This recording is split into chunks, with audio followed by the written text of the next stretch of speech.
Uy, kumusta mga adik? Welcome nga pala sa Norem Podcast kung saan Norem lang kaming gustong pag-usapan. Dahil never nawalan. Kami nga pala ang yung source. Ako nga pala si Raf. Ako si CS. At sa podcast na to, marami lang kaming gustong pag-usapan, pare. Katulad ng mga buhay ng ibang tao na kung tawagin namin ay stupid source kung saan nagbibigay kami ng mga walang kwentang payo. Kasi hingi sila ng hingi ng payo sa mga wala nilang kwentang problema. Walang kwentang problema, no? Ang goal namin sa segment na yon ay hindi makatulong. Kaya kapag nakakatulong kami, mission failed successfully. Yun pare, kumusta? Ano mga pinagkabala mo for the last week? Mag-update lang kami sa mga nangyari sa buhay namin. Para ma-feel ng iba kung gaano kami miserable buhay nila. Akala mo naman exciting buhay natin eh, no? Ganito ka-exciting ang buhay ko, pre. Subukan mo talaga. Wala. Nag-clip yun ah. Okay. Nag-ano ko. Ayun, despedida na nung kuya ko na umuwi na. Ay, bumalik na. Umuwi na, sorry. Bumalik na siya sa Saudi. Kasi yun, lasing kami. Wala mo ininom namin. Tubig. Mga pang tatay ang ininom namin eh. Gin calamansi. Old school. Yuck. Ew. Yung pawis mo pagkatapos mo mag-gin. Iba eh, no? May mabaho yung pawis mo pag gin yung ininom yung kinagabihan. Iba yung singaw, no? Pero okay lang pati sa naman. bunganga. parang nakipagbakbakan kayo. Yun yung nafe-feel ko pag inuman, tas gin yung iniinom. Parang gera. Alam mo yun? Parang nanalo kayo sa gera. Tapos yun yung celebratory drink niya. Tayo na, ang tapang nun eh. Wala pang uminom ng gin na masaya nung kinaumagahan. Alam mo yun? Na ang solid ng hangover, ganun. Gusto mo pa magsuka, wala na lumala. Napaka-ano yun, no? Napaka-personal yung sinasabi ko. Ganyan kasi nangyayari sa akin. Pero na-miss ko eh. Na-miss ko yung lasa ng gin. Gin calamansi? Pang week kasi yung mga... Tapusin mo yan. Uuwi ako pag hindi mo tinapos yan. Uwi ka na. Ay, sayan. Ano pa ba? Wala, nag-open mic ako ng Tuesday. Hindi nga kita napanood eh kasi umuwi na rin ako agad. Oo. Kasi may trabaho pa. Ano pa ba? 1:30 na ako nun. Oo. Pero magaling kasi parang pang dulo na. Yung mga pang features na yung yung nakahilera sa dulo eh. Alam mo, hindi ko inisip yan, pero it makes sense. Hindi, joke lang. So yun, nanood ako ng movie sa Netflix. Happiness for Beginners. Gusto bang ma-spoil? Docu ba to? Hindi. Ano siya? Movie. Hindi, kwento mo. Namatay siya sa dulo. Hindi, wala. Ayoko magkwento eh. Hindi, wag na tayo mag-podcast. Ba't ba natin ito? Ba't ba natin ginagawa ito? Ayaw mo naman pala magsalita. Para sa taong on-board sa pagpa-podcast, ayaw mo nagsasalita masyado. Ikaw, kumusta? Habang umiinom ka ng tubig. Ng tubig? Baka sabihin nila, tubig talaga to. Tubig. Pag tubig, yun pala dapat, tubig. Hindi, pag gibuts, tubig. Tapos pag tubig. Tubig. Pala na kayo. Ako, ano ba? Tama, nung last na recording natin nung kinagabihan nun. Kasama ko sa show na kung tawagin ay State of Hilarity. Kasama ko yun, tama. Malalakas. Tapos lahat kami tigta 10 minutes doon. Feeling ko naman good show. Hindi sold out pero feeling ko parang full house na, alam mo yun, filled up yung seats. I mean yung table. Pero hindi lahat ng seats. Pero ang dami parang hindi pala parang 50. Madami yun. Ha? Wicked Dogs? Sa Wicked Dogs. Tapos, ayun, sinabi ko nga nung nakaraan, 10 minutes ako. Sobrang kabado ako mag 10 minutes pare. Tapos pagkatapos, 12 minutes pala yung ginawa ko. Overtime. Nag-overtime pa. Pero nagpaalam naman ako dun sa host kay Eman na mag-OT ako ng konti feeling ko kasi hindi ko matansya yung mga jokes ko. Nung inaayos ko yung setlist ko, sabi ko, paano ka nagpaalam? Paano ka nagpaalam?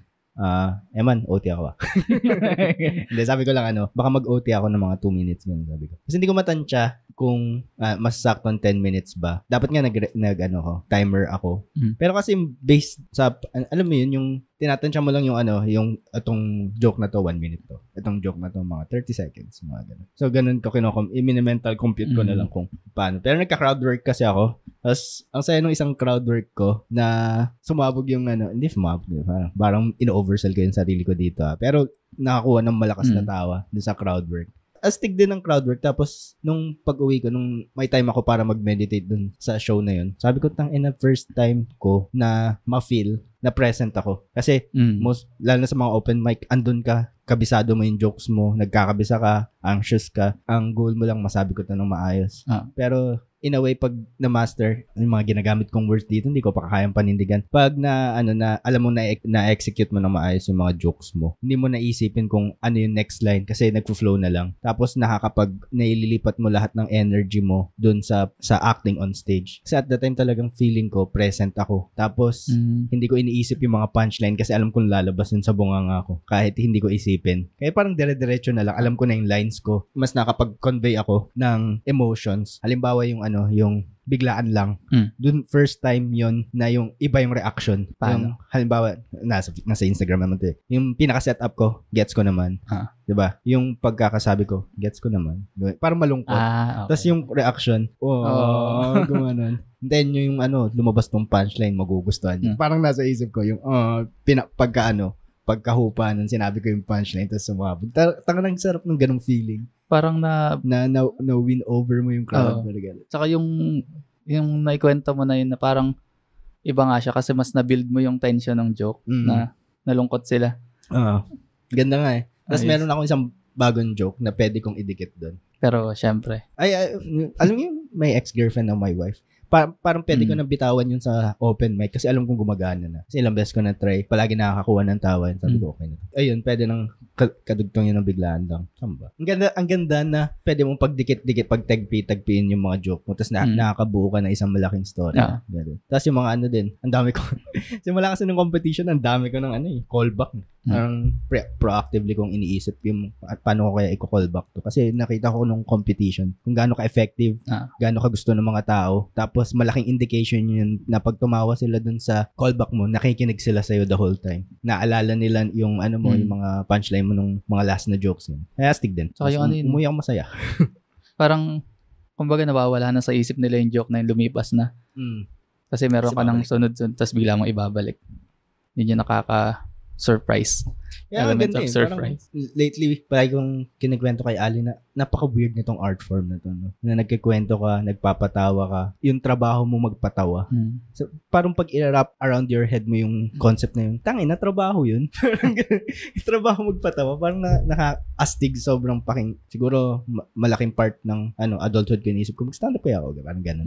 Tapos, from a perspective ng outside looking in, parang ang weird naman nun. Kaya ko ba yun? Tapos pag 1 year, 2 year in, mag-gets mo na, pala to patagalan din. Sa kahit anong larangan, ang sukatan yung patagalan. Di kasi may mga tao na wala sa personality nila yung pagsa-stand up. Katulad ko, hindi naman ako. Buong buhay ko, hindi naman ako magaling mag-report sa school. Ganun, hindi ako leader, hindi ako nagsasalita, hindi ako singer, ganun. Hindi ka bangka, ganun? Hindi. Naging bangka na lang ako nung naging comedian na ako. Parang napansin ko na pinagkakatiwalaan na ng mga barkada ko yung humor ko. Doon na lang ako naging bangka. So, hindi ako bangka. Ayan, yun lang pinakamagandang nangyari sa akin sa linggo. Yung sa State of Hilarity. Tapos, next show. Nag-work lang. Wala pa pre. Baka October na nga kasi nung tinitignan ko yung Comedy Manila, parang filled up na yung weekends ng September. Tapos wala pa akong natatanggap na chat. So sabi ko, okay, so wala pa. Ayun yung show ko for this September. Pero September is still young. Marami pang pwede mangyari. Malay mo, biglang sabihin. Meron pa yung mga pagitna-gitna di ba? Kasi yung maganda ngayon, hindi na lang weekends yung mga shows ngayon. Thursdays sa Usok. May Wednesday pa. May Wednesday. Ano yung Wednesday? Minsan. Wala ba? Wala akong malala minsan yung Wednesday. Wala ba? Thursday pala. Thursday pala yung kay Gold. Thursday. Friday. Yun madalas Thursday sa Usok. Yun, feeling ko meron na silang arrangement na kada Thursday may show ang Comedy Manila doon. Paano nakapunta doon? At saan ba yun? Hindi ko talaga. Malapit sa Tomas Morato. Ewan ko, nung tinitignan ko sa Google Maps, hindi masyado nag-register sa utak ko eh. Kaya hindi ko na. Hindi ko pa napupuntahan eh. Meron pang bagong room ba o bar ngayon? Yung kila Richard Tan na na-post ni Richard Tan. Open, basta yun. Hanapin ko. Wait lang. Sa siya may Teachers Village ba yun? Alam ko na kung ano yung sinasabi mo. Yung pre-introduce ni Vin. Si Vin ba na gano'n? Ang pagkakaalam ko. Andun din si Sarah. Yung pay what you want. Yung sa Maginhawa. Urban Chick Maginhawa pala. Ayan. Urban Chick Maginhawa. Parang best of open mic siya eh. Ganun. Si Vin. Ayos. Kailan ba to? September 22. 9 p.m. Friday. Nice. So, yeah.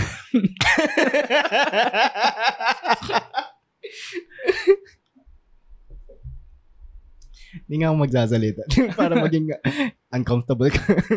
Naisip ko yun, parang pinag-uusapan nila sa podcast. Merong isang comedian na pagdating niya ng stage, tumatayo siya doon ng 1 minute tapos hindi siya kumikibo. Bakit? Wala lang. Parang ginagawa niya uncomfortable para sa mga tao. Yung hinihintay niya doon na nag-uusap na yung mga tao, ano nangyayari? Ba't di siya nagsasalita? Ay, galing niya na. May gawa ng ganyan pero iba naman. Nakangiti siya na parang naghihintay siya ng nakaganta lang siya. Wala kasing video eh. Pero, describe mo na lang nakangiti. Yung may kindat-kindat. gawa ganun siya. May kindat-kindat. Naghihintay siya. Hiningitian niya yung mga tao. Magandang pampa... Hindi ako pagsalita. Ang hirap mag-podcast. Alam niyo ba? Meron sumulat sa atin, man. Pag-isapan na natin yan. Wala ba tayo mga newsfeed? Newsfeed pala. Newsfeed. Ano ba magandang tawag dun? Item. Kung may nakikinig nga dyan, magbigay nga kayo ng pwede naming gawing news segment. So, yung meron na kami yung stupid source. Ayun, nagbibigay kami ng walang kwentang payo. Yung sa newsfeed, parang, kopya lang eh. Ayun ba ng item? Okay lang yung item. Pero kung meron silang mabigay na mas maganda, di ba? Magandang item. Hindi, wala naman masyadong Hindi naman ako masyadong nagsa-cellphone ngayon. Paano yun? Paggising ko, open ng laptop work. Tapos bago matulog na lang ganun. Ako nakakapag-phone. Hindi mo hinahawakan at all? Nahawakan ko pero... Hindi nagpo-phone ka? Hinahawakan ko lang. Hinihimas ko ganun. Kumusta ka na? Miss na kita. Pero hindi ko binubuksan. Ganun. Pero ang bali-balita ngayon wala na daw tawag dito. Mga social media pages si Rendon. Si paring Rendon. Kasi may nag-mass report yung mga tao. Hindi ko alam kung bakit. Si paring Rendon. Wala kang idea kung bakit? Siguro natotoxican na talaga sa ginagawa niya. Pero tingin ko, mga ilang buwan lang mababawi niya yung... May bago na siyang page ngayon eh. At tinanggal ng Facebook yung account niya, ganun ba? Tinanggal lahat. Twitter, YouTube yata. Sinabi mo, nag-deactivate? Hindi. Yung na-post ni TPC, parang ganun yung tingin niya na i-deactivate.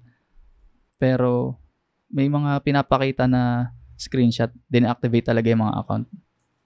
Yung Meta yung nag-deactivate? Yung Twitter ang nakita ko. Tapos, pati ano yata masabi YouTube. mo dun? Ano masabi mo? Deserve. Hindi naman. Pero ang tingin ko lang, sa nangyayari ngayon, mga ilang buwan, ilang weeks, mababawi agad ni Rendon yun. Kasi, tuwang-tuwa yung iba na Gusto ko malaman kung bakit mo nasabing deserve. Hindi, joke lang yun. For the sake of conversation. Putang ina. Sige. Toxic. May mga katoxican din kasi siyang mga pinaggagawa sa social media. Pero kasi yun yung way niya para makakuha ng engagements. Patol naman yung mga tao. Parang di naman nalalayo yun sa mga sa mga self-help guru na nagbibigay ng mga nila, ng mga hard stance nila about sa pagiging optimal na tao, mga ganun. Yun sa kanya kasi napaka straightforward. Ano ba yung mga hindi mo nagugustuhan sa mga posts niya, pare? Bakit napaka-polarizing figure niya para sa'yo? Or nung bago natin pag-usapan on air, nasabi mo, ano yung sinabi mo kanina? Basta hindi ka fully on board sa mga opinion niya. Actually, wala akong maisip na specific na yung maisip ko ngayon. Toxic masculinity. Parang ganun. Tapos, ang pinaka naging issue nila last time, yata, yung kay Vice. Ayun, masyado na siyang tinitiran niya na pinapersonal niya na yung ibang tao siguro. Yung mga fanbase siguro, yun yung nag-mass report nung Pero nakakabuisit yung ganun. Yung nangyayari sa kanya. Kay Rendon? Na dahil lang hindi ka agree sa opinion niya, pwede mo na siyang i-shut down. Kumbaga, pwede mo na siyang hindi pagsalitain. Hindi mo ba na-realize kung gaano ka kalala nung concept na yun? Na dahil ayaw namin yung sa mga sinasabi mo, papatahimikin ka namin, pare. Yun yung bare minimum ng freedom of expression. Ang mahirap kasi sa social media ngayon, pag hindi ka nagugustuhan or pag may nagbibigay ka ng opinion, ine-equate nila yun sa hatred, na galit ka. Pero hindi ka galit, nagsasabi ka lang ng opinion mo. At siguro, baluktot yung pagtingin mo sa mundo, pero yun yung nakikita mo. So, kung magsasabi ka ng opinion mo, tapos di gusto na ng tao, tapos sasabihin nila, tala, mas support na natin to para tumahimik na. Parang ganun. Diba parang tinatanggal mo yung freedom of expression? In a way, oo. Pero, tingin ko kasi, way. Sa bagay kasi yung ng social media. Yun pa naman yung source niya, siguro. Parang malaki yung nakukuha niya sa social media. Pero kasi pag nag-share ka ng opinion mo, siguro dapat maging responsible ka rin. Na wag naman puro wag puro kagaguhan yung, ay tayo pala yun. Describe mo yung sarili mo. Mali ka. Hindi, diba? Parang nangunguha ng tulad ako, pare. Ang dami ko nang sinabi dito na alam kong cancelable. Pero yun yung pagtingin ko sa mundo, pare, parang, alam mo yun, hindi ko makita na tama. Hindi ko naman sinasabing philosopher ako. Never, hindi ko i-claim. Ano lang ako, bobo na willing to learn, willing to understand, or kung hindi ko maunawaan, or hanapan ko ng humor. Pero kung, halimbawa, baluktot ka mag-isip, ako in a way, parang iniisip ko, gusto ko pag-usapan to, kasi, alam ko makakancel ako eh.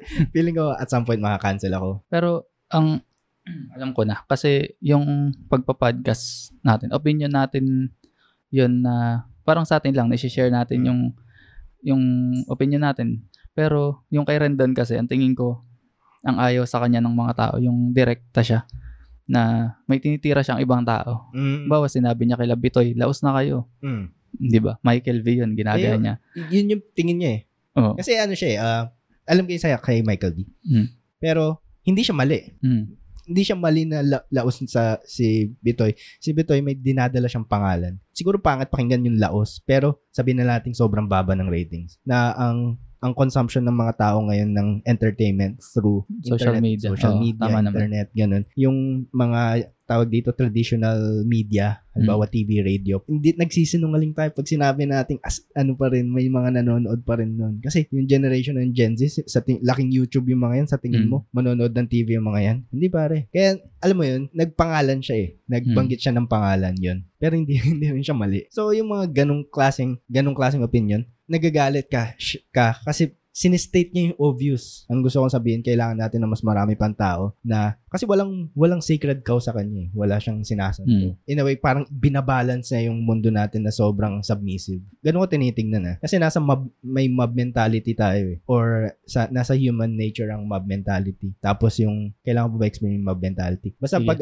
nagsama-sama yung mga tao na pare-pareho ng opinion.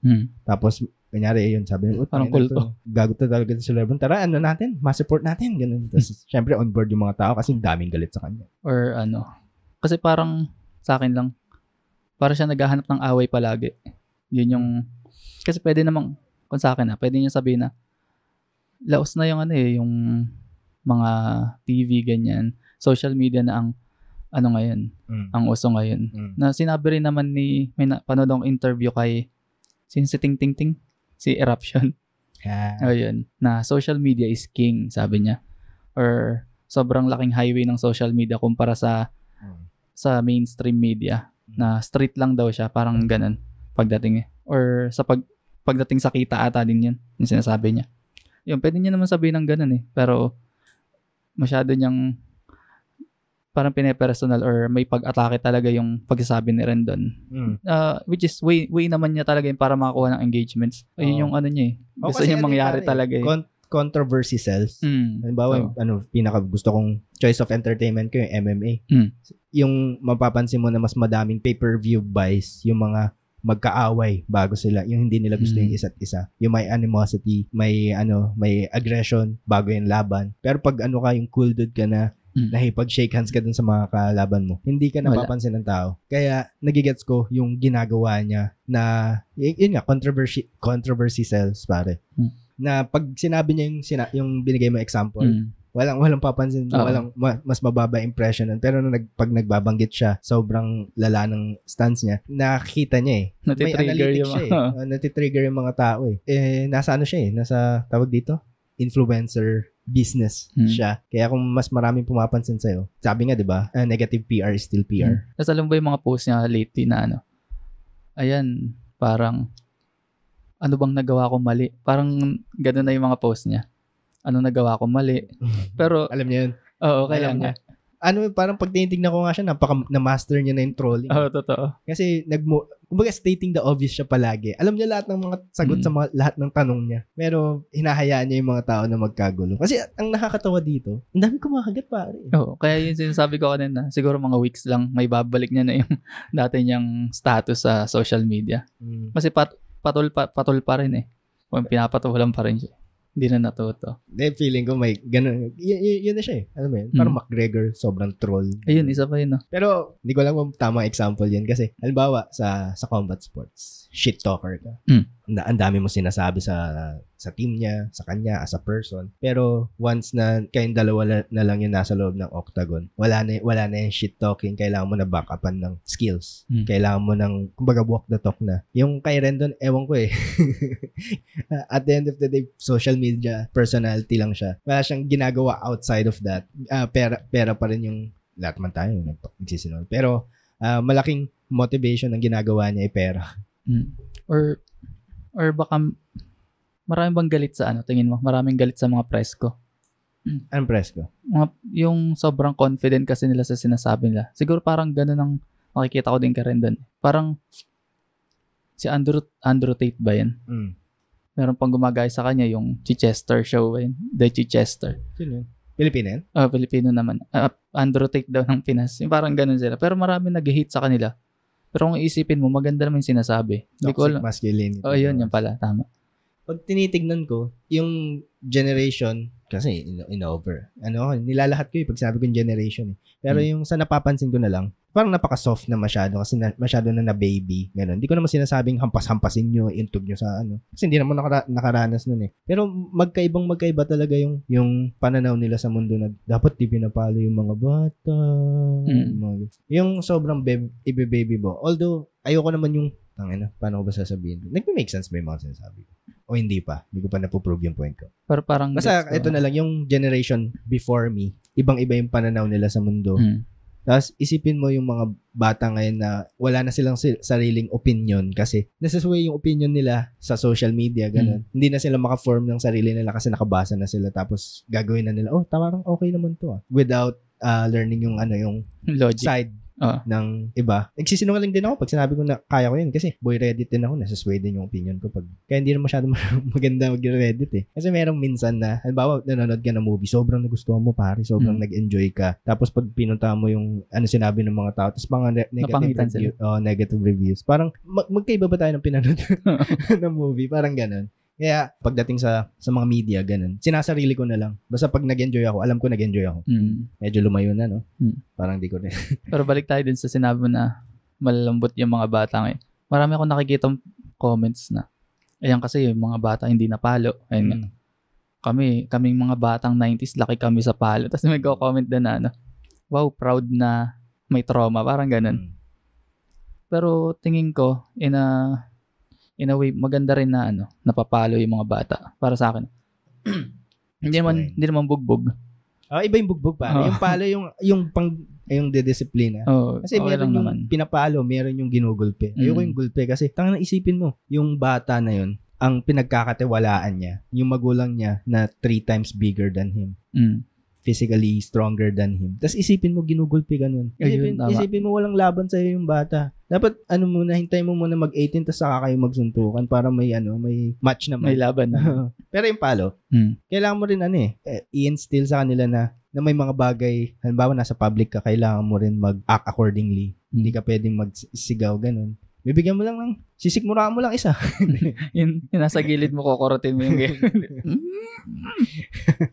Alam mo yun, ang ibig ba nila sabihin, hindi mo didisiplinahin? Didisiplinahin mo lang through words? Hindi effective sa lahat yun. Ewan ko. Parang meron, sa Reddit nga. Napalo ka ba? Anong klaseng palo? Yung pinag-uusapan natin? Kamay? Chinelas, hanger. Kasi sobrang kulit ko nun, no? Sobrang kulit na ako.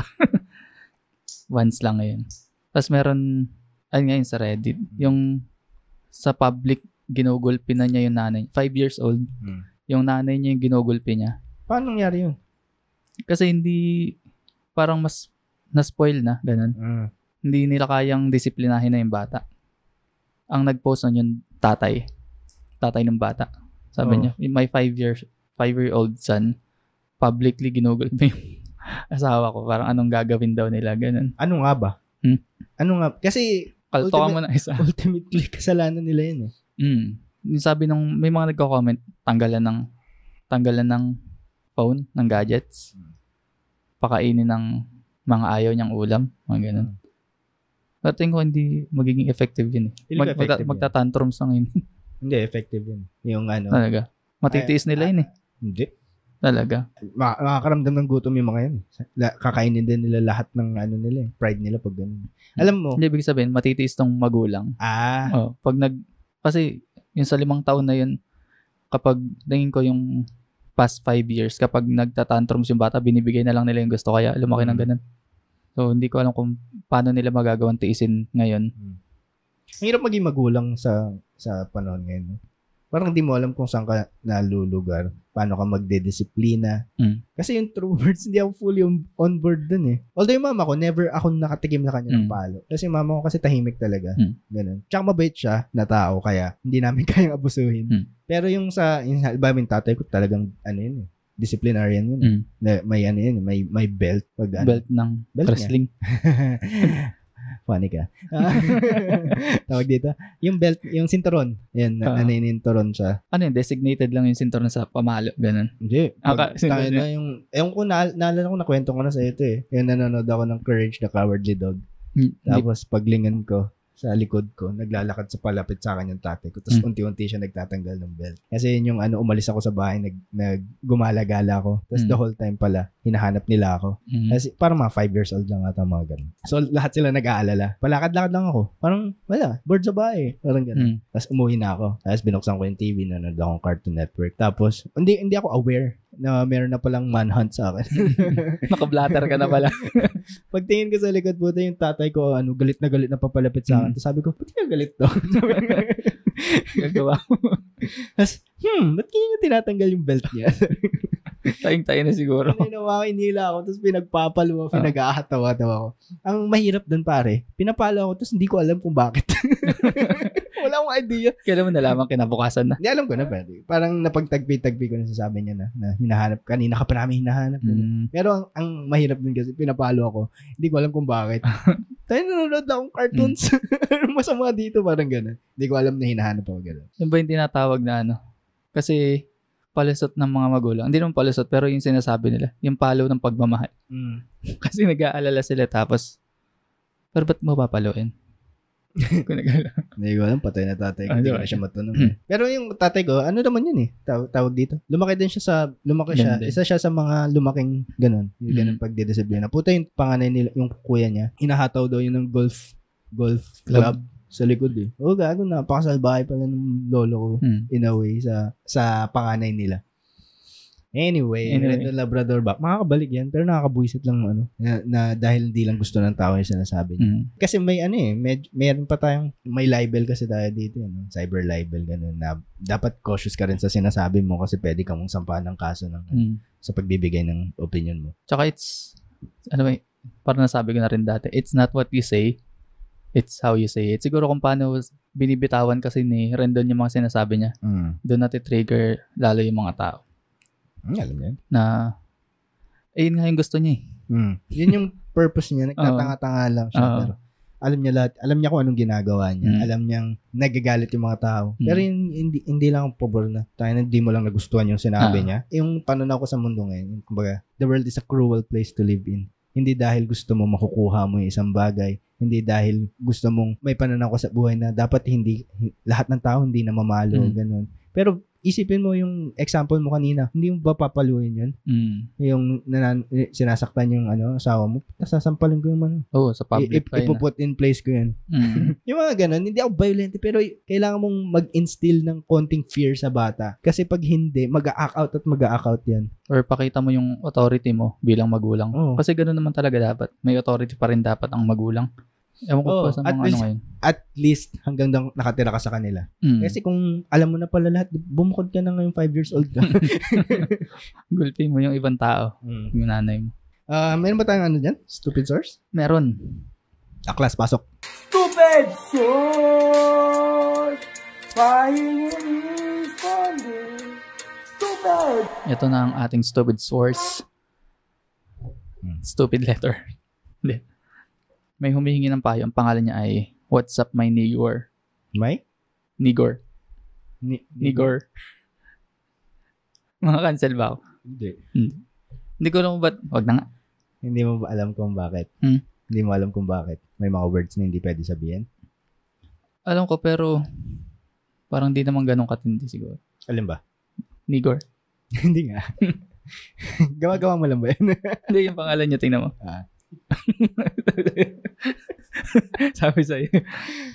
Sabi niya. Nigor. That's my Nigor. My Nigor. Isipin mo pangalan mo Nigor. No? Nakakatawa kasi totoo yun. Ito. But po ang unfair ng society dahil binibigyan nila ng pagkakataon ng mga babae tumanggap ng maraming manliligaw pero pinagbabawalan nilang manligaw ang mga lalaki ng maraming babae. Girls, paano nyo makikilala na maigi yung isang nanliligaw sa inyo kung marami kayong gustong makilalang lalaki? It is considered cheating, di ba? You have choice, hindi tumanggap ng maraming manliligaw if you want.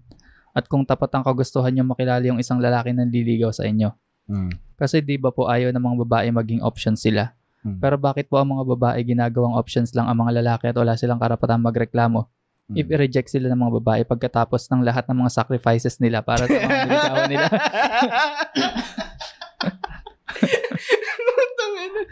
May hinanakit gago. Anong nangyari sa kanya? Sobrang recent. Ramdam ko sa sulat niya. Ang haba tapos may damdamin.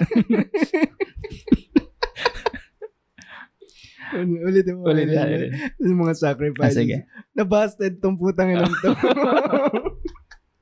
Pagkatapos lahat ng sacrifices ko, putang ina, lahat ng baon ko napunta sa'yo. Ulitin ka. Sabi ko pa naman sa kanya, pag-uusapan natin. Sabi niya, kasi di ba po ayaw ng mga babae maging options sila? Pero bakit po ang mga babae ay ginagawang options lang ang mga lalaki? At wala silang karapatan magreklamo if i-reject sila ng mga babae pagkatapos ng lahat ng mga sacrifices nila para sa mga niligawan nila. Ang ending, hinintay lang yung gwapo na mayaman manligaw, then zero ka na pangit na mahirap lang. Ang lalim ng hugot niya, putang ina. Napakaspe. Kulang na lang ibigay niya yung pangalan. Sobrang na-paint niya na yung picture. I need your advice po or any thoughts kasi I feel unworthy. Dahil lalaki ako na walang karapatan tulad ng privilege na meron ang mga babae sa lipunan. Sad face. Gusto ko na nilahat niya. Pero pag-uusapan natin yung stereotype, sige. Ba't di mo ulit basahin tapos we'll go through it. Sige, sa una. Bakit daw unfair ang society? Dahil ang mga babae pwedeng tumanggap or normal lang sa kanila na tumanggap ng maraming manliligaw.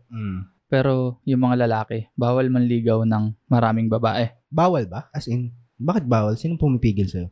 Nasa batas ba na bawal? Or in bad taste lang sa nililigawan mo pag may iba ka pang nililigawan? Kasi sa akin, wala sa wala sa gender. Nasa role siya. Nasa role siya. Kasi ikaw yung bilang manliligaw, ikaw yung magpo-pursue dun sa tao. Ngayon, paano malalaman nung pino-pursue mo na seryoso ka kung marami kang ipo-pursue? Parang regardless kung babae or lalaki. Bawa babae naman yung nanligaw sa lalaki. Yung babae yung nagpo-pursue dun sa lalaki, gusto niyang ma-win yung lalaki. So, para malaman nung nililigawan na lalaki na seryoso sa kanya yung babae. Or paano niya malalaman na seryoso yung babae kung maraming liligawan yung babae. Parang gano'n. Nag-gets ba? Oo, in a way. Pero gusto ko umpisan yung ba't po ang unfair ng society? I hate to break it up to you. The world is a cruel place. Hindi masaya dito. Pero actually yung setup na ganun, para sa akin fair lang siya. Hindi siya unfair. Yung maraming yung babae widely acceptable na pwede tumanggap ng maraming manliligaw as opposed to sa lalaki na pag nanligaw ka ng multiple women, sobrang pambabastos. Parang ganun ba? Parang yun yung point niya, di ba? Unfair daw yung ganun. Pero sa akin, tama lang naman na kasi kung ikaw yung manliligaw nga, di pakita mong seryoso ka dun sa nililigawan. Isa lang siya. Kahit ako, halimbawa ako may manligaw sa aking babae or lalaki. Sige. Tapos marami siya nililigawan. Paano ko malalaman na seryoso yun sa akin, di ba? Kung dalawa kami. Kailangan mo bang sabihin sa kanya? Ako yung... Halimbawa ganun. Uy, may isa pang nanliligaw sa akin. Sinasabi ba yun? Normal ba yun? Yung nililigawan yan? Halimbawa, nililigawan kita. Kunyari, nililigawan mo ako. Tapos, yes, gusto lang sabihin na may isa pang nanliligaw sa akin. Ganun ba yun? Sinasabi ba nila? Uy, may isa pang nanliligaw sa akin. Hindi ko alam kung ganun ang setup ngayon. Pero nung araw, nakikita, di ba, pagdalaw sa bahay, ganyan. Nagkakakitaan na lang yung mga manliligaw dun sa bahay. Totoo nga? Oo, may mga ganun. Sabay-sabay dumadalaw sa nililigawan. May the best one wins. Yung ganun. Pwede namang pagkatapos mo, uy, alis na ako pupunta pa ako dun sa isang nililigawan ko di ba? Para sa akin, kung ako yung nililigawan mo, tapos ganun yung sasabihin mo, may isa ka pa nililigawan, or bounce muna ako. Punta ako sa kabilang bahay. Kasi pag nanliligaw ka na, nagpo-pursue ka na ng love. Ganun. Ayun nga. Feeling ko in both ways, dapat hindi lang sa lalaki, hindi lang sa babae. Hindi pwedeng may the best man wins. Kasi kung di mo naman talaga siya feel, pwede mo naman i-busted Kasi pag binibigyan mo pa siya nagbibigay ka ng motibo, nagbibigay ka ng chance, ganun. Binibigyan mo siya ng sliver of hope na pwedeng maging kayo. Tapos, ultimately, pipili ka ng iba. Parang napaka-asshole move, napaka-disservice, napaka-inhumane. Inhumane. Tama. Yan naman yung point ng iba na kaya daw tumatanggap na maraming manliligaw yung babae para gamitin lang yung mga nanliligaw sa kanila. Anong gamitin? Parang nagbibigay ng regalo, ganun. Marami nagpa-pursue sa kanila. Yan naman yung tama naman, hindi naman maganda yan. Kung hindi mo type yung lalaki, di busted din mo na ganun. Yun din, may problema tayong mga Pilipino sa pagiging straightforward. Yun yung ayokong trait na proactively kong tinatanggal sa akin. Gusto ko, as much as possible, straight ako magsalita. Hindi nakakasakit. Hindi, minsan ako masakit. Pero sinasabi rin sa akin ni Ali na siguro, halimbawa sa mga issue or sa pag-aaway or sa pamilya, sinasabi ko sa kanya yung ayaw niya marinig pero alam niyang may point, parang ganun. Ayaw na mag-personal, feeling ko, hindi niya ma-appreciate. Pero bumalik na tayo dyan, yung sa lalaki, yung babae sa lalaki din. Siguro kailangan natin maintindihan na hindi natin pagmamayari yung isang tao. Hindi dahil nagbigay ka ng effort, hindi dahil gumastos ka ng malaki, hindi dahil sa kanya lang umiikot yung mundo mo, meron na siyang responsibility sa'yo. Wala. Kahit asawa, wala. Kung one day, biglang ma-realize ng significant other mo na ayaw niya na pala sa relasyon, hindi mo pwedeng ipilit. Kasi hindi mo mapipilit na mahalin ka ng isang tao Siya lang makakapagsabi nun kung mahal ka niya. Kung hindi, kung sinagot ka niya, tapos hindi naman pala siya fully on board sa pagiging magkarelasyon nyo, sa tingin mo magiging masaya siya. Kasi yung sinasabi niya dyan, parang putang na, sayang lahat ng effort ko, tapos mapunta lang siya dun sa pogi. Hindi. Sorry, kailangan babaan yung baka naman kasi sobrang chicks nung binibigay mo, tapos mapupunta siya, sabi mo napunta siya sa mayaman na pogi. Baka you're aiming too high. Hindi ko na sinasabi na walang mga pangit na may kasi marami nun Kumbaga, kayang i-tolerate ng babae ang isang pangit kung mapera siya. Totoo yun. Hindi ko kailangan magbigay ng example kasi punong-puno na punong-puno ng itong planet Earth na example na hindi mo kailangan mo lang maging authority, kailangan mong maging leader. Tapos, kahit di ka pangit, kahit di ka pogi, pare. Yun na. Nalayo na naman ito pinagsasabi ko. Pero ang gusto ko lang sabihin na historically or nasa reality ng mga babae na mas pipiliin nila yung taong kaya mag-provide sa kanila. Kasi tapos yung plus na yung pogi, ganun. Kasi kung mayaman tsaka pogi ka, sa tingin mo, ikaw pipiliin kung mahirap at pangit ka, okay ka lang. Ayusin mo naman yung, ayusin mo naman kumbaga, ano yun manage your expectation. Sobrang nakakabobo yung mga pinagsasabi mo na, sayang naman yung effort ko. Hindi mo pagmamayari ang isang tao, pare. Kahit magmakaawa ka na dyan na ako pa rin, kung hindi naman yun yung nararamdaman nila, bakit mo ipipilit? At saka, ikaw yung, in the first place, ikaw yung nanligaw. Ikaw yung, ikaw, kumbaga nananahimik yung babae. Walang pumilit sa'yo. Hindi niya sinabing, uy, ligaw mo naman ako.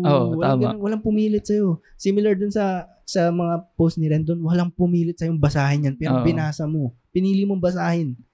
Kung babalik tayo dito, di ka pinilit ng babae na ligaw mo naman ako. Ikaw, ultimately, decision mong gawin yun na magbigay ng motibo, na effort, na time and money. Tapos pag hindi mo nakuha yung gusto mo, iyak ka.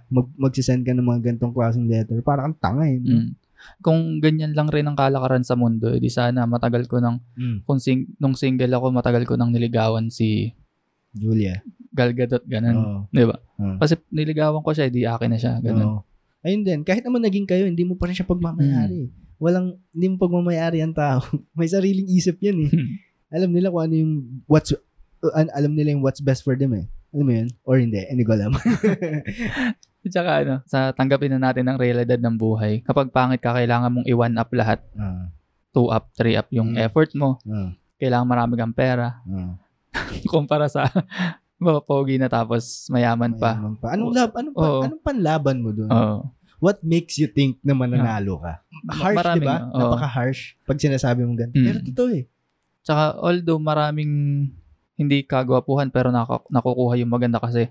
Ayun nga, magaling silang mag-effort Magaling silang mambola siguro. Pero kailangan talaga niyang pagtrabahuhan. Kaya yan talaga ang realidad na mundo. May nigger. May nigger. May nigger. Ano pa ba yung mga points na dyan? Ito ba yung sinasabi? Paano nyo makikilala na maigi yung isang nanliligaw sa inyo kung marami kayong gustong makilalang lalaki? It is considered cheating, di ba? You have choice, hindi tumanggap na maraming manliligaw if you want. At kung tapat ang kagustuhan niya makilala yung isang lalaking nanliligaw sa inyo. Ayun, parang baligtad yung sabi niya, paano makikilala ng maigi yung isang nanliligaw sa inyo kung marami kayong gusto makilalang lalaki? May sasabihin ka Oo, pero iniisip ko pa. Okay. yung sinasabi niya yung form of cheating mo yung pakikipagan. Una sa lahat, wala kayong relation, boy. Hindi kayo nasa committed relationship. Hindi cheating yun. Pangalawa, feeling ko, masyado lang siyang maraming nagawa. Alam mo, feeling ko siya yung martyr. Alam mo, may mga ganun manliligaw yung subuhatid sa bahay. Ganun, kumain ka na, may dala akong pagkain. Ganun. Feeling ko yun yung nangyari sa kanya. Tapos ngayon, nagbe-vent out lang din siya. Pero alam niya na lahat ng sagot pa. Bakit kailangan mong piliin yung mayaman? Mas nag-effort ako dyan. Kasi ganun talaga masakit. Nangyari kasi sa kanya tapos nasaktan siya na parang... Nilahat nga niya Nilahat niya lahat ng babae na. But girls ngayon. If you want at kung tapat ang kagustuhan yung makilala yung isang lalaking nanliligaw sa inyo, you have choice. Hindi tumanggap ng maraming manliligaw. Tama naman. Pero may choice din silang tumanggap. Kasi paano kung maraming nagpo-pursue sa kanila, alam nga naman, ikaw lang. Siyempre may choice din silang pumili ng gwapo, di ba? Hindi rin sana alam mo, sa totoo lang, kung sakaling maghiwalay man kami ni Ali, feeling ko hindi na ako manliligaw Feeling ko, malaking part yung vibe. Nanliligaw ka ba? Ha? Nanligaw ka ba? Nanliligaw ka ba? Ganun? Yung dalawa pa lang yung naging long-term relationship ko. Yung isa, hindi ko naman niligawan. Si Ali, hindi ko rin niligawan. Nagva-vibe na lang din kami. Mahalaga yung vibe Oo, yun, tama. Lalagpas yung itsura, yung pogi, yung pera, pag nagkaka-vibe kayo Kasi pag halimbawa, napapatawa mo siya, tapos yung napapatawa ka niya, di ba may vibe, may kayo may connection kayo na kahit kayo hindi nyo may paliwanag pero alam mo masaya kayo pag magkasama kayo. Doon na aalis yung sa pera, yung sa pogi, yung sa itsura. Kasi yung sa totoo lang yung pogi at yaman, lang yun, it can only do so much. Kung kung ang boring mo kausap, walang substance yung sabi mo, puro lang kayamanan, puro lang kayabangan. May hangganan yun pare at some point di na masaya yun. Pero sad reality, yun talaga yung unang makakakuha ng attention. Kasi wala naman talagang nalalab at first sight dahil malaki yung titi mo Alam mo yun? Ayun pala na yung kailangan kung pangit ka. Pangit ka, tapos mahirap ka. Kailangan malaki yung uten mo yun. O kaya, ano ka?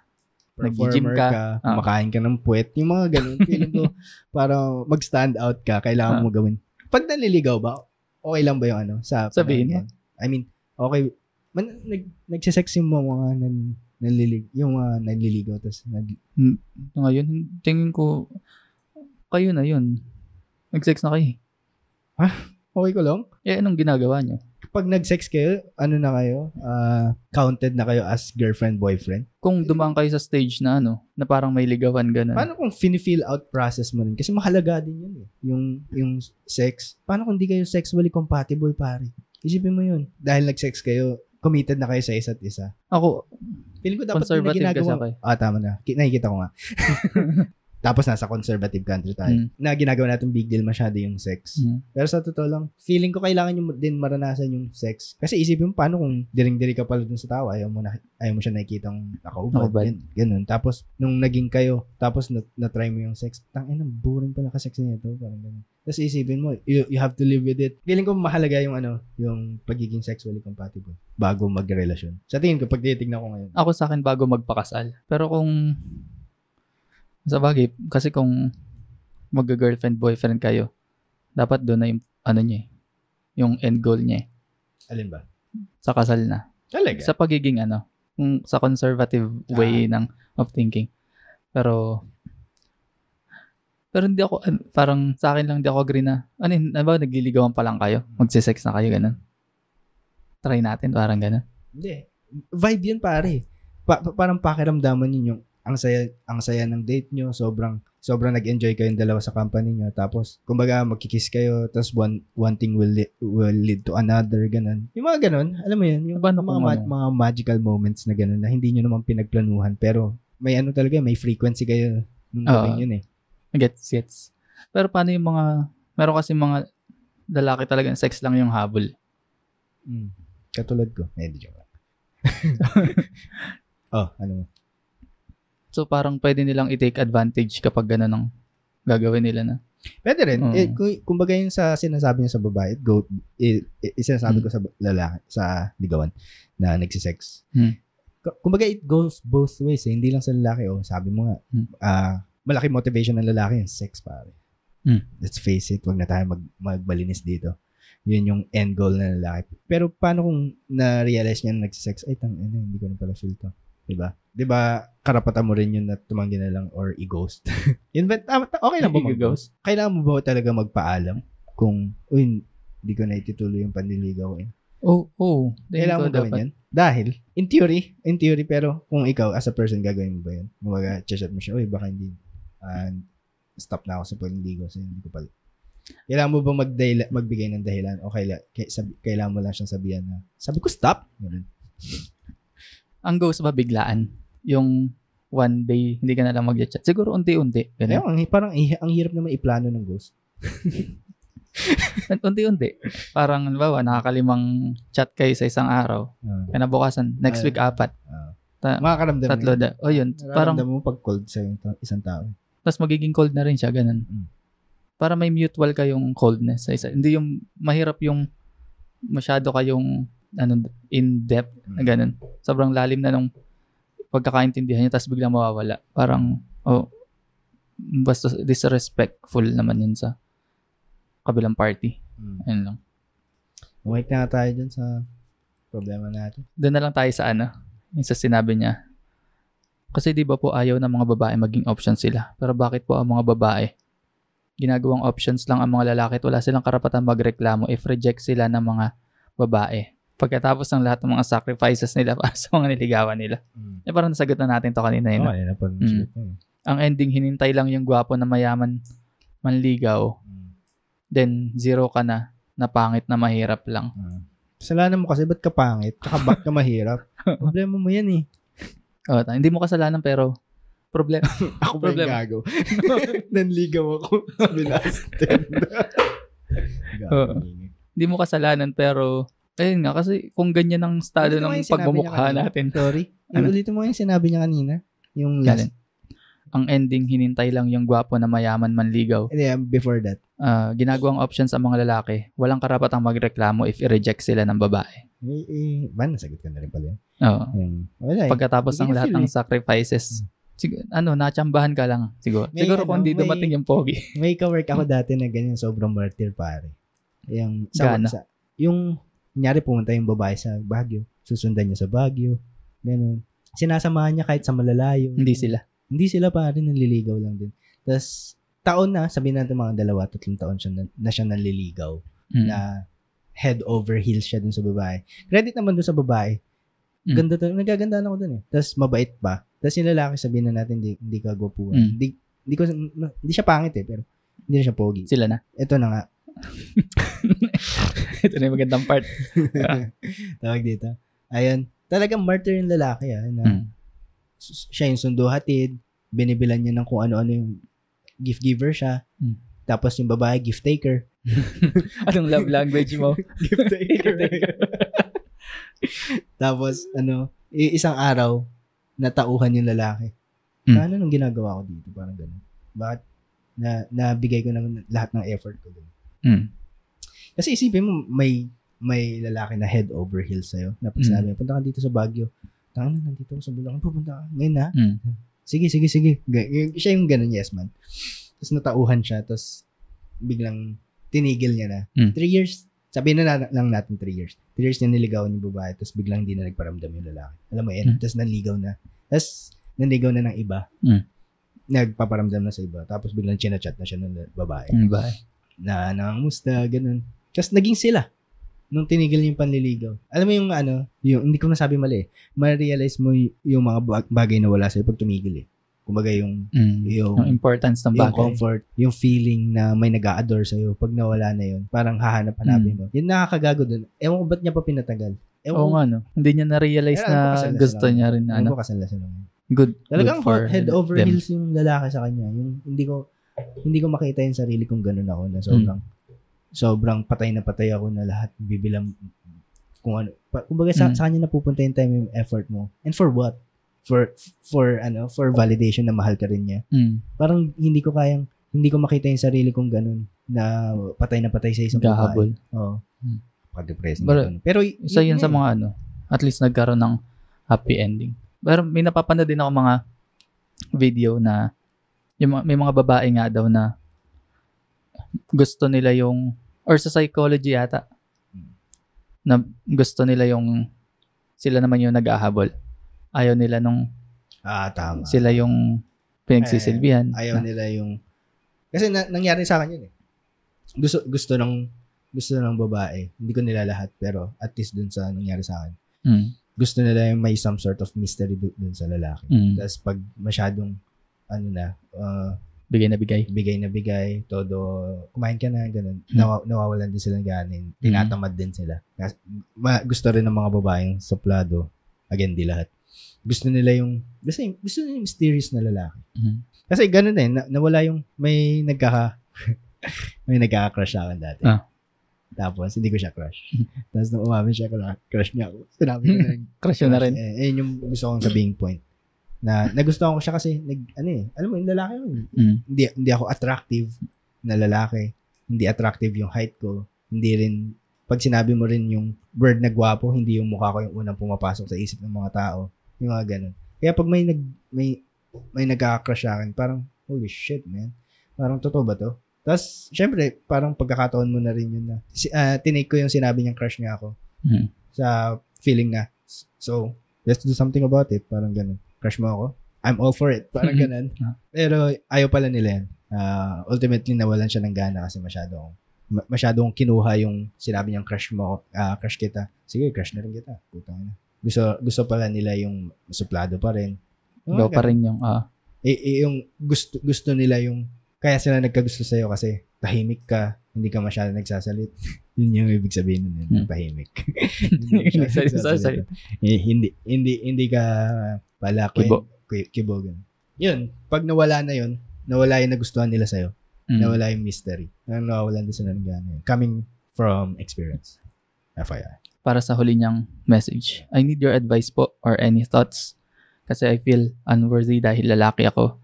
na walang karapatan tulad ng privilege na meron ang mga babae sa lipunan. Sad face. Sad face. Astig pare.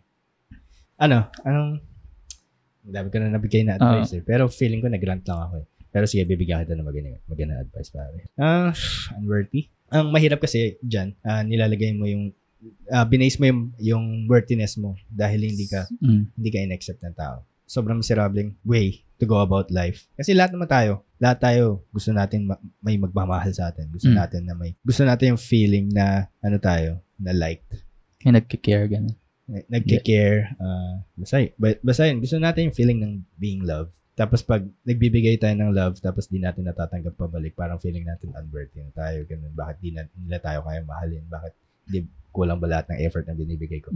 Pero ganun, ang masasabi ko lang dyan, wag mong idikit yung worthiness mo bilang tao dahil lang hindi ka kayang mahalin ng taong sobrang mahal mo. O kaya, Sige. Meron pa ba? Sige. Nag-iisip din ako. Parang may nigor. Baliktarin natin. Halimbawa, sa'yo may nanligaw na hindi kagandahan, nag-e-effort, pero ayaw mo talaga sa kanya eh. Okay. Pero tingin mo may chance naman sa pinayagan. Pero biglang may dumating na sobrang ganda, sobrang sexy. Sinong pipiliin mo? Parang, ayun lang, baliktarin lang natin yung sitwasyon. Kasi parang magiging ganun. Kasi speaking of experience, meron din sa buhay ko. Ayun, ba't ko sinishare yung mga yun. Pero sige, para lang mag-prove ng point. May may kalat dati na nagkakagusto sa akin. Tapos kahit anong bait niya sa akin, hindi ko talaga siya makitang potential partner. Parang ganun. Single pa ako at the time. Tapos kahit, alam mo yun, kahit pinapaalam na nilang, may gusto sa'yo. Hindi ko talaga mapilit yung sarili ko eh. Hindi ka obligadong gustuhin din siya. Kasi alam ko yung pinagdadaanan talaga malungkot lang siya, but after all this effort, bakit ito yung mga feeling ko nag-anon tayo dito, swimming in circles na tayo dito na kanina pa natin nasabi yung point natin dalawa. Pero sige, i-summarize ko na lang. Again, pare, baka naman kailangan mo ng pumili ng mas pangit na babae kaysa dyan sa pinoperso mo. Kasi sa totoo lang, babaan mo lang yung expectation mo pag magandang babae yung nililigawan mo tapos pangit ka. Isipin mo yun pare. Kailangan mayaman ka, nakakatawa ka, tsaka malaki yung titi mo. Kung gusto mo ma-pull off yung mga ganyang klaseng babae pare. May abs ka. Nakalimutan mo yung abs. May abs pare. Kumakain ka ng puwet. Yun. Kumbaga yung sige tuloy mo na. Yung mga hindi kayang gawin ng mga lalaki na yan, yung mga mayayaman na mga pogi. Kasi hindi kumakain ng puwet yung mga yan. Kasi hindi sila obligado, pero pag pangit ka, kailangan kumakain ka ng tewop pa. Tamad yung mga yung mga pogi, ganun. Kasi kumbaga nagawa na ng mukha nila lahat ng kailangan gawin. Wala na masyado. Wala na masyadong effort. Pero ikaw, dahil pangit ka pare, kailangan kumakain ka. Lahat ng kasulok-sulokan ng katawan niyo. Paa, kilikili, yung mga yun. So, isip-sip ka ng luga. Yung pala yung tatanong ka ba, manliligaw ka na? Meron talaga unfair advantage eh. Alam mo, kumakain ng pet. Hindi mamuwad yun Kailangan mo sabihin na agad pag manliligaw ka para. Hindi pare, hindi mo kailangan sabihin pero alam mo, nasa pocket mo yun pare. Nasa arsenal mo yung mga ganong klase. Yung pangit ka pero nakakatawa ka pare. Tangina. Alam mo, yung yaman mo, hindi nakakatawa yan. hindi kayo mag-e-enjoy. Ito ang bare minimum. Kailangan, kung pangit ka, at least maganda yung katawan mo, pare. Malaki titi mo. Kung maliit titi mo, nakakatawa ka, pare. Tapos kung maliit titi mo, tapos di ka nakakatawa, dapat kumakain ka ng puwet. Yun yung last resort mo na. Yun dapat meron ka. Pero meron yung mga babae na hirap silang hiwalayan yung lalaki kasi yung galing talaga sa kama. Oo. May mga nababasa din ako ganun. Ikaw, meron ka bang walang kwentang payo sa kanya? Walang kwentang payo.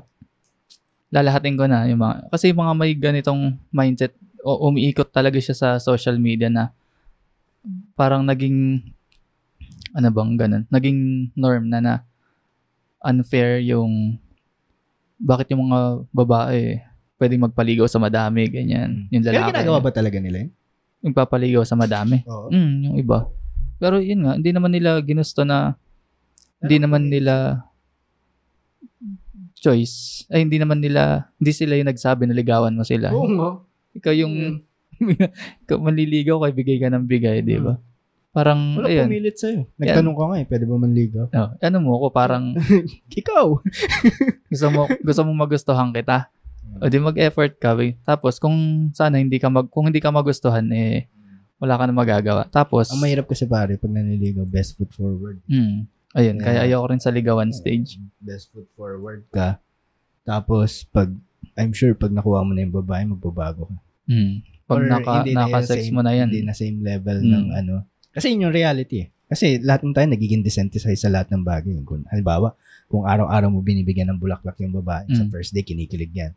Siguro first week, kinikilig. Yung second week na yan, wala na yung nararamdaman kasi hindi na special eh. Alam mo yun. Kaya, yun ang relationship eh. Na kailangan mo na mag-build ng foundation kasi tulad nga siya naniniwala sa ligawan. Kailangan nyo mag-build ng solid foundation bilang magkaibigan muna. Tapos yung vibe pare, hindi ko may paliwanag yung vibe. Ayun, tama. Kailangan may, kahit di naman masyado, pero kailangan yung some sort of frequency, wavelength. Same kayo ng frequency. Parang nagkakaintindi kasi ang boring. Sobrang boring ng relasyon na hindi nag-uusap. Anong pinag-uusapan nyo? Yung mga nakikita nyo sa social media. Ang boring, pare. Na hindi ko Pag-send na lang kayo ng meme. Sendan. Ginagawa ko rin yun. Pero, ayun. Okay na ako. Kailangan mo ng malaking titi at makain ng puwet. Kung pangit ka tapos mahirap ka. Kailangan nakakatawa ka pa. Kaya nga pag nakikita ko yung mga poging open micer, anong ginagawa niyo dito? Pogi na kayo, nakakatawa pa kayo. Logi. Mali na. Ayun. Any last words? Para sa akin my nigger. Tsaka sa lahat ng mga na-unfairan sa ganong setup na know your worth na lang. Parang, hindi mo kailangan, sa akin hindi mo kailangan maghabol. Sabi nga ni Raf na, hayaan nyo yung vibe nyo ang kumilos, di ba? Ayun yung gumana. Wag mong habulin yung isang tao kung feeling mo ayaw naman sa'yo. Kasi kung, halimbawa, tagtuyot ka, wala kang sex, pwede mo gawin sa prostitute mo. Kung yung human touch lang yung gusto mo. Pero ito kasi, ang hirap eh. Ayaw nang bumalik. Ikot-ikot na naman tayo. Pero, okay ka na. Know your worth, my nigger. Nigger. Or wag kang manligaw dahil maganda lang siya, ganun. Malaki yung weird ng pangalan, nigger. Nigger. Yeah. Ay, mahal ka siguro ng magulang mo. Again, ito ang Loren Podcast kung saan nagbibigay kami ng walang kwentang payo na kung tawagin namin na stupid source. Wala kami intention makatulong katulad nito. The whole time nag-rant lang ako. Minsan napupunta kami sa mga ganitong bagay na nakikita mo lang galit namin sa mundo.